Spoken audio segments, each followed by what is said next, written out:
എടി എടി എണീക്കടി, നിങ്ങൾക്കവിടെ പാത്രം കഴുകാൻ വെച്ചിട്ടുണ്ട്, അത് കഴുകിക്കോണേ. പിന്നെ ഞങ്ങളൊരു പാർട്ടിക്ക് പോയിട്ട് വരാം. പിന്നെ നല്ല വൃത്തിക്ക് കഴുകിക്കോണം കേട്ടോ. എന്താടി നിന്റെ വായൊന്നും ഞങ്ങൾ തുറക്കാത്തെ? ശരിക്കും പറയടി. ശരി മാഡം. പാത്രം നന്നായി കഴുകിക്കോണം, അല്ലെങ്കിൽ ഞാൻ നിന്നെയൊക്കെ ഇനിയും ഇടിക്കും ഞാൻ. ഞങ്ങൾ പാർട്ടിക്ക് പോയിട്ട് വരാം.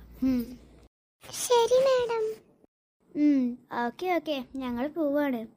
ഇനി ഞങ്ങൾ തിരിച്ചു വരുമ്പോൾ ഇവിടെയൊക്കെ ആകെ നാശമായാൽ ഞങ്ങൾ കയ്യിൽ നിന്ന് നിനക്ക് നല്ലോണം കിട്ടുന്നതായിരിക്കും. നിനക്ക് മാത്രമല്ല, ബാക്കി എല്ലാവർക്കും. മോളു, നമുക്ക് പോവാം.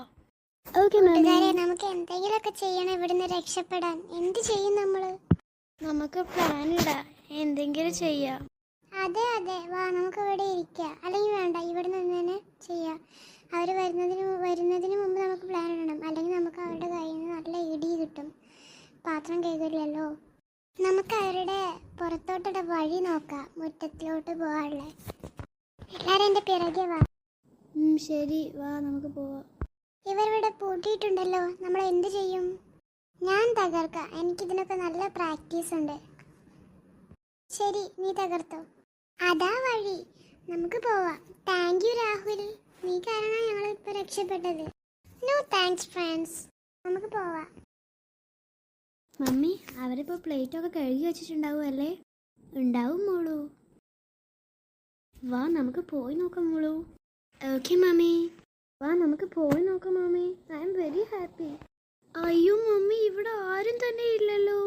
നമ്മൾ കിച്ചണിലും പോയി നോക്കിയില്ലേ? യെസ് മോളു, അവർ രക്ഷപ്പെട്ടിരിക്കുന്നു. അവർ വീണ്ടും ജയിച്ചു. നമുക്കിനി അവരെ വിട്ടുകൊടുക്കരുത്, നമ്മൾ തോറ്റുപോയി. മമ്മി, സാരമില്ല മോളു, നമുക്ക് അടുത്ത പ്രാവശ്യം നോക്കാം. നമ്മളെ നടന്ന് ഇവിടെ എത്തി. നമുക്കിവിടെ കുറച്ചു നേരം കളിച്ചിട്ട് പോവാലോ ഗായ്സ്. ആ കടലിൽ കളിക്കാം, വാ. മമ്മി, നമുക്ക് വീട്ടിലോട്ട് പോകാം. ഇനി ഇവിടെ നിന്നിട്ട് കാര്യമില്ലല്ലോ, നമ്മൾ വീണ്ടും തോറ്റു. യെസ് മോളു, എനിക്കിത് ഇഷ്ടപ്പെടുന്നില്ല. നമുക്ക് അടുത്ത പ്രാവശ്യം ഏതായാലും അവരെ ഇവിടെ നിർത്തണം. എന്ന് വെച്ചാൽ അവരെ ഇവിടെ ജോലി ചെയ്യാൻ നിർത്തണം. വാ മോളു, നമുക്ക് അങ്ങോട്ട് പോവാം. ഷോ.